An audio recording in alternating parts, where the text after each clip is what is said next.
As those temperatures dropped, Bartlesville was one of the hardest hit places. Our Isabel Flores is there now getting updates as to what the emergency management team is doing to meet the community's needs. Isabel.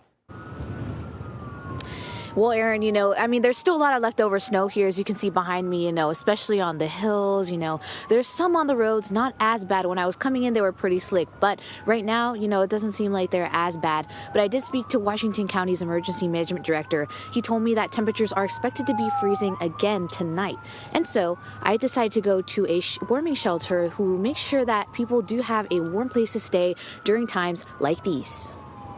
We just love people, care for them, and we know probably about 75% of the homeless people in Bartlesville. Keith and Christy McFell are the co-owners of Be the Light mission. Their warming shelter can hold a total of 45 people. They tell me when they opened their shelter on Tuesday night, 12 people decided to stay over for a warm bed. And a lot of the people know that if they don't want to come stay the night, maybe they're not ready, they can come in, get some warmer clothes, get a blanket, get a bite to eat. The McFells say all they do is made possible by the strength of the Bartlesville community. Last night I put out on Facebook that we are short of men's gloves, and within an hour we had 40 pairs of gloves at our front door. Keith also tells me the county and city has made it much easier for him to get to and from work by clearing roadways. Both the city and the county both had crews out early this morning, checking roadways, clearing the major roadways, treating intersections, bridges,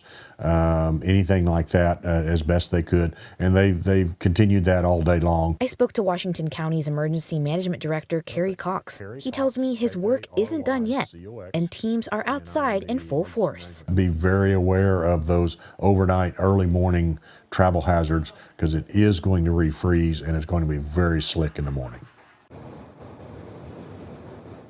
Well, it's getting even colder here now. As you can see, my hair's a mess. But Director Cox tells me that, again, teams are still continuing to monitor the roads out here to make sure that they're not, that they're clear and safe for drivers, and they will be pre-treating the roadways so that refreezing tomorrow won't be as bad.